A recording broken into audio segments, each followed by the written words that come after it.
M3 NGO back with another podcast. Yo, guys, I'm really excited for this one because what you guys are doing in this space is insane. So let me introduce you guys. This is Will, an amazing freaking person. I just met him. I met both you guys. Yeah. And this is Kahi, and he just got back from a crazy vacation, turning it up. Yeah. You went to Thailand, right? Yeah. But yo, tell me you have meta suites. Both of you guys are building meta suites. Yep. So explain an overall summary of what meta suites is. Basically, in a nutshell, what we created was a fully functional virtual office with all the functionality of a physical office combined with the advantages of Web3. And so some of the basic functions that you have is you can invite people into your office. You can basically meet with them like you would physically, somewhat. Have like a very immersive experience in the office as well, right? Because you're in an office that could be based in space or in LA downtown or different types of background scenes. You can zoom from your office, so people in real life will actually see you as your avatar in your virtual office, which is pretty sick. I was doing it this morning.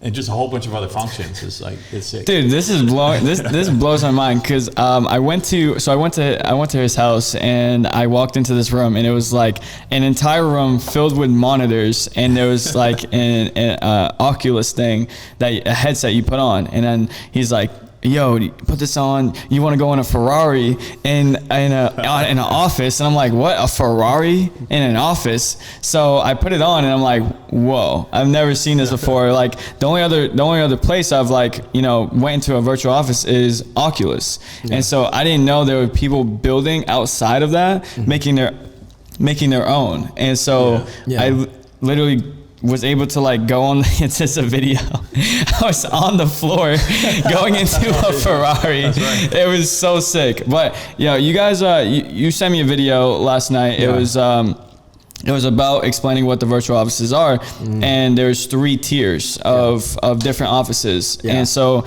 explain to me what the 3 tiers are and what they come with. Yeah, so they are the professional series. So that's our quote unquote base layer office. And actually that's the one that you actually beta tested, you got to demo with. There's still these massive offices with the, car in there.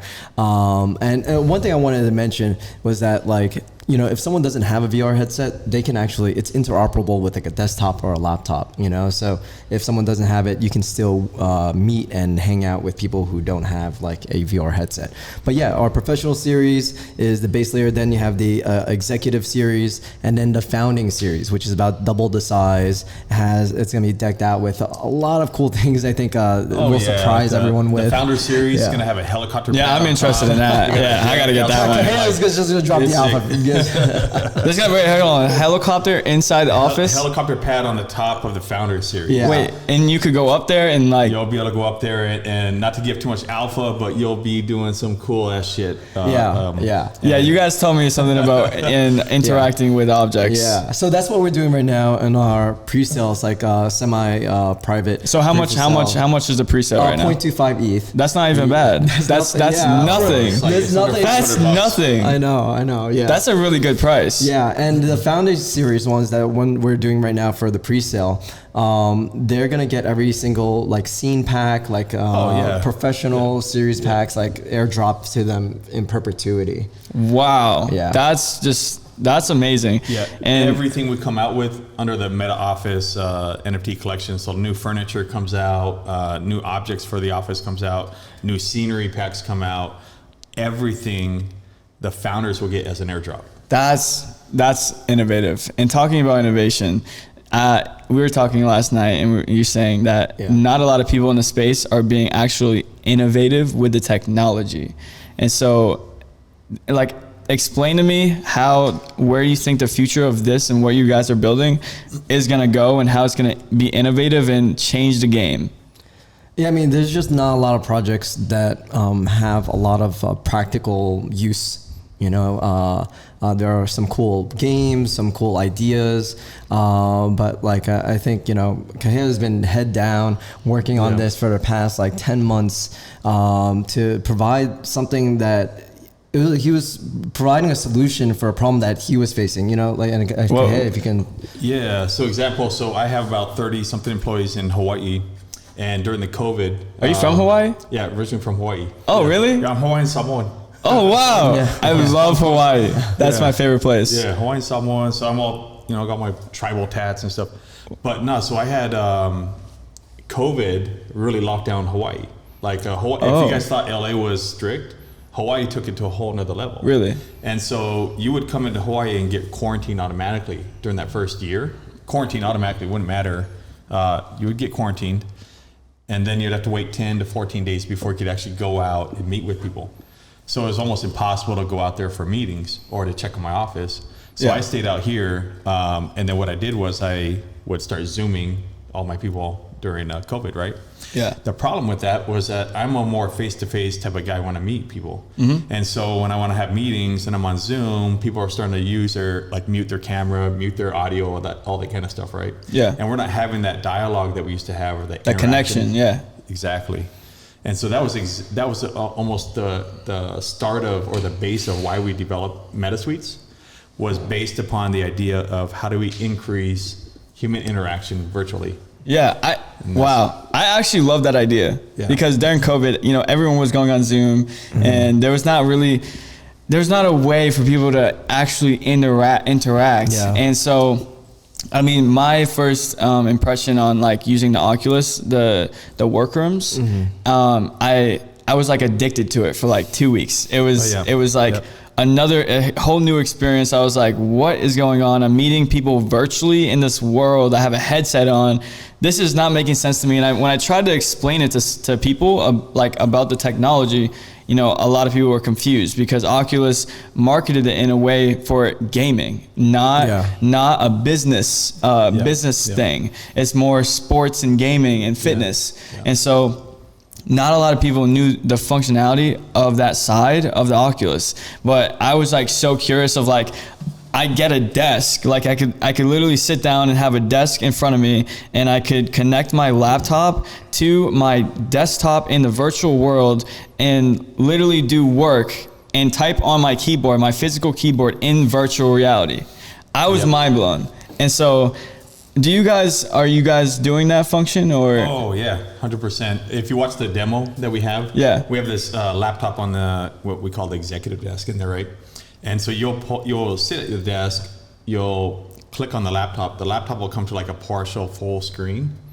And then you have the options of starting your Zoom session to do Zoom, remote PC to your actual computer at home or whatever, right? And then accessing Dropbox and things like that as well. That's so, wow. So who are you guys as competitors? Like, who are you competing with right now besides Oculus and what they're doing? I don't really feel like we have any competitors right now. I think the things that we're doing are just so far ahead of what many people are thinking or even have developed. You know, so right now I think we're in our own lane, and we're trying to actually welcome a lot of collaborators and people to work with. Is anyone specific you guys really want to collab with? In specific, it's just different types of functions, and so we're exploring the integration of like DoorDash and Instacart, so that you can actually then have an office meeting, and say you want to have office lunch meeting.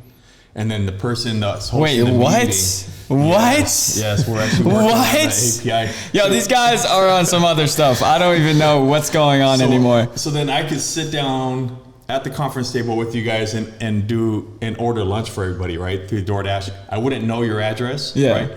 But we're working on an API that would allow me to at least order lunch, or you guys would open your DoorDash app in the game, and it would allow me to pay for it, right? So I can host lunch kind of thing, and you could choose what you want. That stuff's all delivered in the next 30 minutes, right? While we're having our meeting, now we're eating, right? So what? We're talking is true interaction, right? Wait, this is virtual, right? This is all virtual. No, so this is virtual, but the DoorDash is going to deliver the physical. Food to you physically. It's physically. Yeah. Holy, You thought what? You thought I don't know. I thought you would virtually get the DoorDash and then it would get bring you virtual food. Yeah, we're talking that way. You're talking host a real business food. lunch. This would be a way to host a business lunch virtually. What? This is just like hurting my brain. Well, because then that takes it to the next step. So what we're doing on our phase 2, phase 3 is exploring other venues of meetups per se, right? Because it could be an office during the day. It could be after work, which is at the club or a bar, or you're hanging out with your friends, you're going to a restaurant. And so we have these venues that we're creating like restaurants where it's the same kind of aspect. We would go there, sit down at the table, and if one person elects to want to pay for it all, they can elect to pay for the other guys' DoorDash, and those guys can go and pick their menu or whatever, right? Because we're in different areas and we have different restaurants that we can order from. So like that kind of thing. And then you take that to a step further that then girls and guys can actually go on dates, virtual dates. Right? Oh God! What are you guys getting into? Dude, don't create a strip club now. Oh man! Paying virtually to go into the back room. That's the after hours. Oh my God! So, I mean, Chris, let me tell you this. At Mint, we're delivering a fully finished product. It's not a roadmap to what it could potentially be. We're giving everyone a fully functional product at Mint. And if you can imagine, we've built out these fully functional workspaces, as Kahei was saying. Yeah. We're already building out and working on all of these other experiences as well. That's great because usually most of the time, people come out with the Mint and they have the roadmap, but there's nothing intangible to even see yet. Yeah. And that's a huge problem in the space because a lot of these people, they don't see anything for 6 months, 10 months, and they just hold this thing and it's like, okay, what is it actually doing? But another thing is like the community you're creating. And I think that's very interesting. It's a unique community that you guys are bringing in. And so how do you see your community, merging and like making this blow and be the next big thing? Yeah, I mean, it's everyone that's in our community really loves the project. Yeah. So I think it's just a matter of collaborating with all these other innovators who are in the space, because during this quote unquote bear market, it's just been a flourishing space for builders and for builders to find each other and to connect. It's the time to build. Yeah, so I mean, it's just been an incredible experience to see how many people not just see the finished product, but they see the vision of what else we can do moving forward and want to collaborate. And for example, in our lobby test, right, when our stress test, we're gonna have Scott Page and Pink Floyd performing in our lobby, and in connection with artists and stuff. I think to answer your question too, our lobby stuff, our lobby demo, if you haven't checked it out yet, we're allowing it to be a public venue. Anybody can go into the lobby whether you own a Meta office or not. There's meeting spaces inside the lobby. It's maxed to a certain capacity as far as how many people you can meet with, host a meeting basically. But it's like Twitter Spaces meets the virtual world. So it'll be like that. So people can come into our lobby, start a virtual meeting, and if they own a Meta office, then it's unlimited to the amount of people that can join that meeting. If you don't own an office, you can still start the meeting for free, and it'll max out at 10 people or something. And then beyond that, it's huge ass stage, crazy screens, and we're allowing performances, open mic, and all this kind of stuff to happen there. Holy crap. Also in this lobby, we're hiring someone to work in VR 24 hours a day, a few different folks. What? Yeah, so you'll just have what? someone to help you out. Dude, I don't know anymore. Questions, The first VR employees, I think we have it set for August 20th to be the first. August 20th? Be the first person to start working full time in our lobby. So, okay, great. Because, I mean, all right, so overall, what you guys are doing, is absolutely innovation to the next level. The technology, the ideas on what you guys are doing in the future, that's taking Web 2 and just trashing completely on Web 2. Listen, it's not going to just change just Web 3 or NFT space. Like, this is really changing the entire digital world and how we operate, you know? Yeah, because you guys took a problem and then you made the solution to the problem. And I think that's very important because we need more people like you guys that are being innovative in the space and are actually doing it and giving people, you know, a thing that they could tangibly acquire and see and actually try out, because not a lot of people are doing that. And so therefore, like, I'm excited for you guys to, like, in, I don't know, 5 months, 3 months, whatever it is. Like, I'm excited. No, we're, our main launch is slated for basically just a month from now. I know. I'm talking about like in 6 months, what you guys are doing in 6 months. Like, it could be something absolutely insane. You know? No, 6 months from now is gonna be crazy. I'm gonna be like in a virtual spaceship and getting Uber Eats food in a spaceship. It's gonna be crazy. So tell me what you did before all of this. What were you doing? Oh, for me, my gosh. Well, I still am. Like, what got you into this space? What got you into, you know, this transition into Web3? Okay, so I was volunteering full time for about like 2.5 years. At first, trying to get Andrew Yang elected and trying to bring our country together and get, you know, people money and provide a base, and just trying to get his name out. And then from that, I was organizing in the height of like the beginning of the pandemic. There was a lot of these anti-Asian hate crimes. That was happening and spiked in March 2020. So I was organizing marches and rallies around the country to stand up against anti-Asian hate and violence way before like media had ever got like really paid attention to it. And then I was burnt out, man. Like I spent all my savings, maxed out my credit. I was donezo, and I read Bobby Hundred's essay, "The Street Does Not Really Exist," and it gave an incredible like analysis of how society and culture operates, where it's at now, and what does NFTs mean for moving forward. And I was just like, man, you know, I need to turn my life around. I need to get into this thing, you know, because who's to gain out of the, you know, any emerging technologies? The people who are there, early adopters, and then just got into space, heavy on the bombs, Atom Bomb Squad, and then I met Kahea in March, right? And he showed me this thing, MetaSuites, right? Yeah. And I was just like, oh, this is dope. This is cool. This is like what, a year and a half, like, you know, 2 years down the line. And Kahea said to me, a couple months. This is pretty much ready. I'm like, no fucking way. Yeah. No fucking way. No, because like, you know, like being in an NFT space from like August of 2021 through that point, March 2022, like, you know, it was the PFPs. Yeah, it was just all PFPs, the art, the all these generative collections, you know, like that was really what the NFT space was about, even though the potential for NFTs and the blockchain is just massive. Yeah. You know, everything's going to go on to the blockchain eventually, you know, but for this, like, it was like, oh, this is the next use case. This is the next, like, you know, thing that's going to bring on the masses. Yeah, that's exactly. Because I was talking to some people about NFTs and how they transitioned from like October, it was just PFPs, and then it was like, okay, and then it's transitioned to like, okay, what is it doing now? Like, is it doing something? Is it giving you something? That was a transition. And now I feel like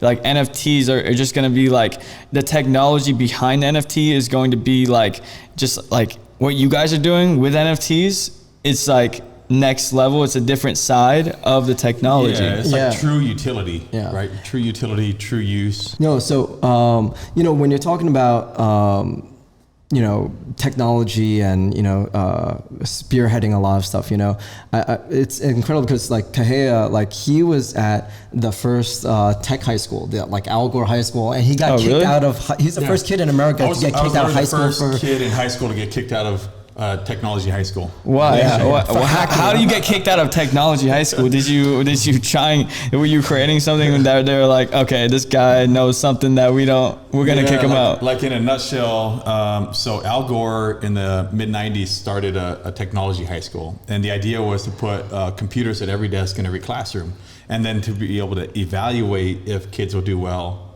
on computers, right? So I was the first of 200 kids to attend this school in 1996. And then that was my junior year. Of course, I was already on to, this is now my third high school, by the way, because I was already kicked out of high school my freshman year just because I flunked out. So I was always like this kid that always had crazy bad grades, like D's and C's. Really? Just enough to play sports. Yeah. So anyways, I was doing pranks and things like that at the school. Like I'd hack their server and I'd like have welcome messages in the morning for people, you know. What? That's crazy. And so eventually what happened was, so I was already on this, like the bad list at school, right? Yeah. So I hacked my principal's email because everything was run at that school by email. So the office would send you a note or send a kid a note if they had to talk to him, not instead of someone walking to your class with a slip, right? So I hack my principal's email. And then I start sending messages out to people going, hey, you're suspended. Just go straight home. Don't worry about anything else. We already called your parents. And the kids would literally go home. And I thought it was the most funniest thing, except I forgot the idea that somebody's going to call the principal. Yeah. Yeah. You got these parents calling the principal now that day, like, hey, why'd you suspend my kid and all this? Like, I can only imagine what the conversation was. Yeah. Like pissed off parents because their kid came home during lunch because he got suspended for nothing, right? And so my principal was so pissed. He literally called the cops and had the cops come to my classroom. Now, aside from this, the wall that connects to the hallway of the school, of every classroom, is all windows, so that people can walk through the hallway and they can film us because they're evaluating, you know, if we're doing well on. You guys were test lab rats. Yeah, we were test lab rats, right? And so I look out the window and I see this mob of cops coming down the hallway, and I was like, why the fuck do I get the feeling that these cops are coming for me? They bust through the classroom, throw me on the ground. What? Throw me on the ground. I'm in handcuffs on the ground, dude. How old are you? 17. Holy crap. I'm like, holy shit. And I'm thinking, all for an email prank? What the fuck? Yeah. They dragged me to my principal's office, and that guy is just going off on me. He's like last straw for him, right? So he's like, you're a loser, you amount to nothing, I don't want to see you in the school anymore. Like just going off on me. You're not worth the air you breathe. Like just yelling at me. Jeez. Now, also what made him even more pissed was the cops were like, well, we can't. Like when they found out what the real reason why I was in trouble was hacking email, there was no law against hacking email in the 90s. Yeah. So they were like, sir, we have to let him go. we can't press charges on this. Yeah. Like they're still trying to figure out what email was. Yeah. Yeah. They're like, well, do you have anything on you? I was like, nope. They're like, do you have any of this email on you that you stole from your principal? I was like, nope. No, I don't got nothing physical. What? So they had to let me go. And so that made the principal even more mad. So he kicks me out and then proceeds to like go to every school in the district and tell them not to let me in. And what's funny is that, so like, I think my life is over, 17. I was actually peeing in my pants when the cops were doing that whole thing. I don't care how tough someone wants to think. Like when the freaking 17-year-old and cops are like ransacking the classroom to get you. Yeah. That's fucking scary. Yeah. Like that's, how many cops? Like 3, 4? There was like 4 at least. 4 for email? Yeah. Well, I think what the principal told him actually was he said that it was assault. And so the cops came for that, only to find out later. Yeah, he's psycho. Yeah, he is psycho, actually. And so, Mark Morrison, thank you, buddy. But shout out, Mark. I'll give him this though. It literally was the driver for me to come from zero and just work my ass off to build millions. Yeah, it was literally that pinnacle in my life when I was younger. Yeah. So every time I had a challenge, I'd remember that day. Yeah, that Mark said you're not going to be shit. Yeah, and every time I had a challenge, I was like, well, shit, it's not this bad. I was like, yeah. You know, and so I'll give him the credit. So if that wouldn't have happened, I would have maybe needed something else to happen for me to really want to propel forward, right? So fast forward, Microsoft a few days later sends people down to scout me because they found out that I had hacked their server as well during this whole email, right? And so I go from like feeling like I really was a loser for a few days, wondering what the heck I'm gonna do in my life, not even being able to get into high school because the high schools are all rejecting me and I was gonna have to go find another district.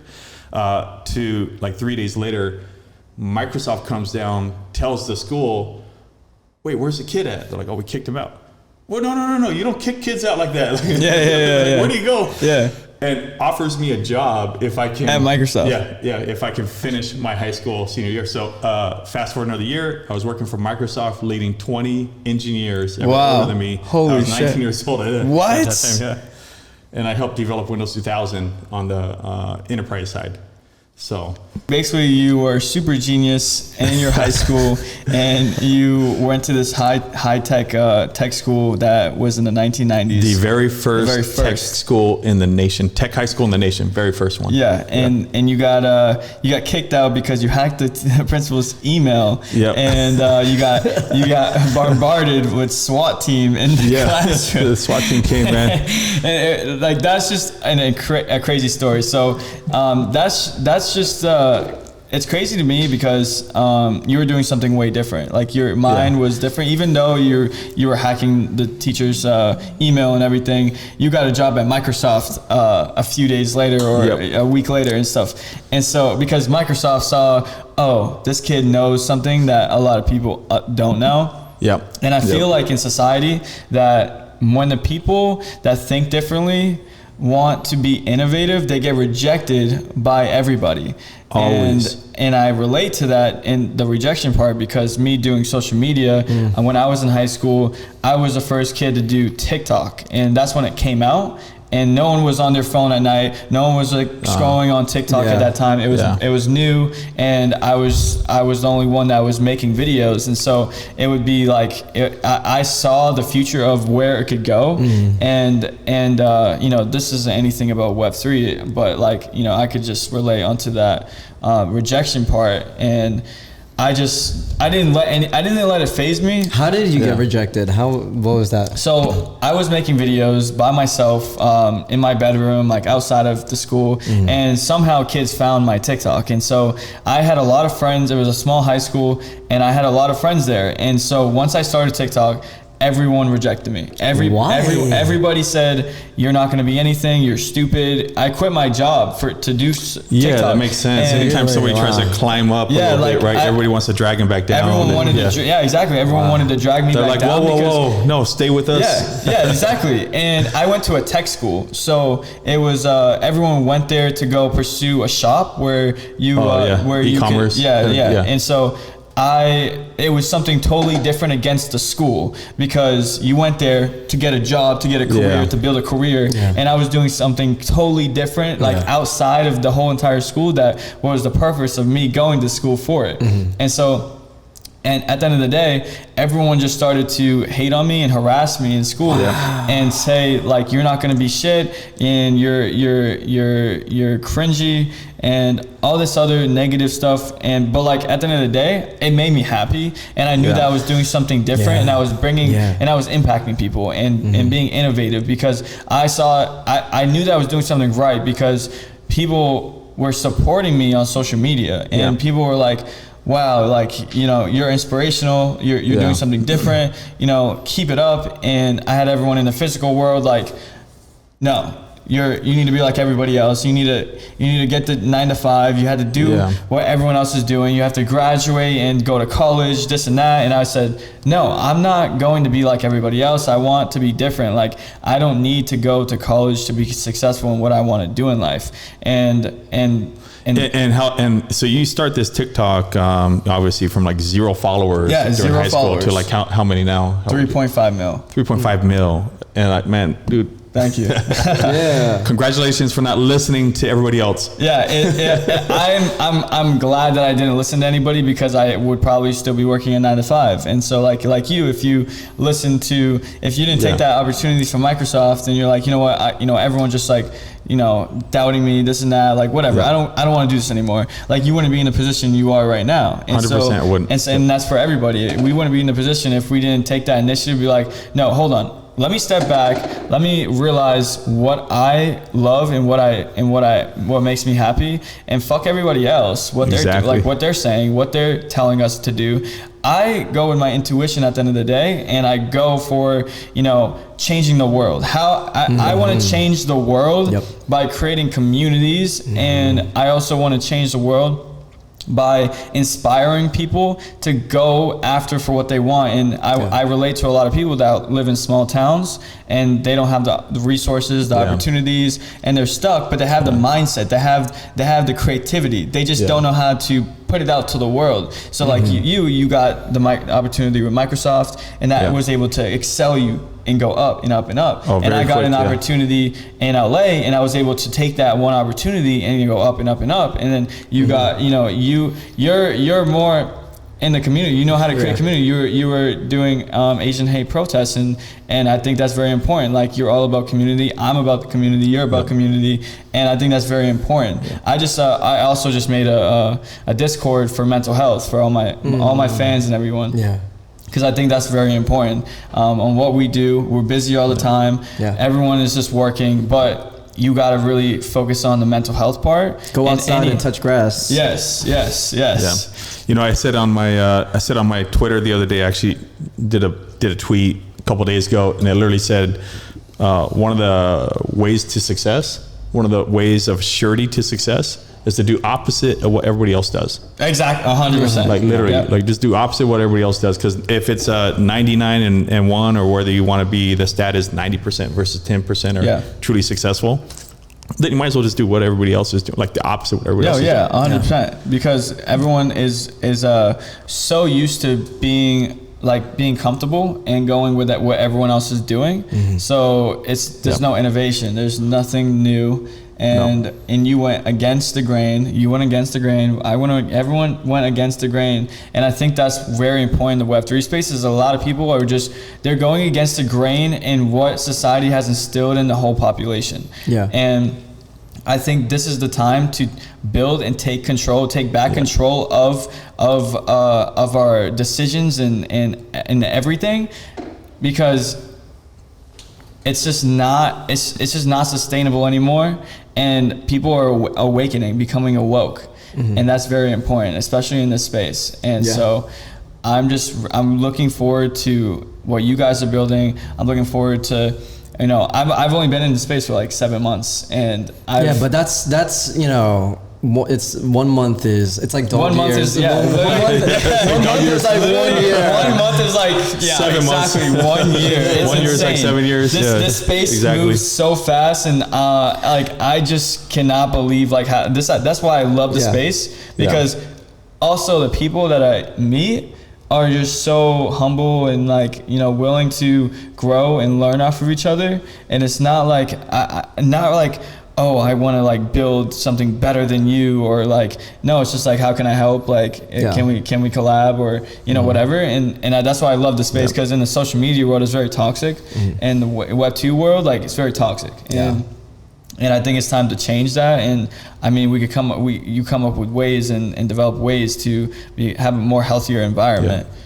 I think the true success to Web3 or the metaverse coming to fruition is everybody collaborating together. 100%. Literally coming together and seeing what we can build upon each other's tech. And that's even what we're doing with ours. We're inviting collaboration. And one thing I want to point out in regards to MetaSuites, this is digital commercial real estate. So Kahea has had an incredible career in tech for a while and rolled a lot of that into real estate, and has also a successful career in real estate for the past couple of decades. So who better to lead a project that is really digital commercial real estate than someone like Kahea, who has a deep history in both. No, I think that's very important too. You're representing something that you've done your whole life. The last 20 years been doing real estate development, commercial and residential, and so it's the perfect space for me, where I have my perfect two types of places that I love investing in: tech and real estate. Now I can finally merge that in the metaverse, and we can see a lot of the benefits of that. So, the offices, we're building a backend that allows you to also lease out your office to other people to use your virtual, just like you would lease out this place or let people throw a party. You could lease out your office, so you can customize it, make it dope as fuck, and then you can set that up and lease it out to people for hourly or daily type of charges. And our backend will allow you to collect the payment and regulate to them, giving them the permissions during that period of Wow. time, that kind of thing. So Yeah. I got a question. So, what do you guys think of Decentraland, and what do you guys think? Where do you think it will go? I like it personally. Yeah. We'll be connected into Decentraland as well. Yeah. So our lobby that we're talking about earlier, that will be a place where a lot of there'll be portals to other metaverses. And so I applaud Decentraland for, So you know. Oh, okay. So you guys are gonna be making portals into the other metaverses. Metaverse, yeah. Wow. And we'll have like a parcel of land in the central land, build out a nice building on it, and then have people be able to go to the. Yeah, you walk in the building, you end up in the lobby, go to your office. This is just next level. This is holy crap. This is next level. Wow. Very fun. Damn. Well, I mean, if you guys have anything else to add before we wrap up. Yeah, I mean, we'd love to invite, like, you know, I think we really appreciate you. You know, you're just a good individual, you know, Appreciate and it. I think, you know, with your community, and I think that you've cultivated it over time, we'd love to invite everyone who's part of you, part of your community, to be part of our founding community. This founding of course. That we're doing. So it's like a semi-private, like, pre-sale, but we'd love to. No, yeah, 100%. Yeah. Tell everyone like where you could find. I could actually put a link on there. Yeah, we'll put a link. What do you like? What do you like? Do you like mangoes? Mango. M3NG0. That's right. M3. Okay. So we'll do you know, metas-suites.io / M3NG0. Yeah, because these are links that we typically expire. Yeah. And so and that kind of keeps us having control, because our founders, the people that are minting the founders, are going to be like the board of directors for our collection. Yeah. There's only 3% of the entire collection are founders, so it'll be pretty cool. And so we can make a special link. Okay. And then, wait, how long does it take to make an actual suite? Oh, well, to mint it is only going to take, you know, a few minutes, right, to buy an NFT. But what if someone wants a personalized one? Yeah, so they'll be able to go do their personalized one, or just contact us. We can probably help you insert things, that kind of thing. So we'll work with you, man, and get you a cool. That would be actually really cool if we get a virtual project. Yeah. Oh, hell yeah. This place. Yeah, let's duplicate. That would this. be insane. Yep. We could duplicate this. And we could do a collab. And with this, that would be like some crazy stuff. Yeah. But yeah, it was great talking to you guys. You guys are on a next level shit for sure. I'm looking forward to everything. It was good talking to you guys. Same. Hopefully, thank you, Chris, man. Awesome to be here. Yeah, of course. I'll see you guys later on the next podcast. Let's go. Project out. Go.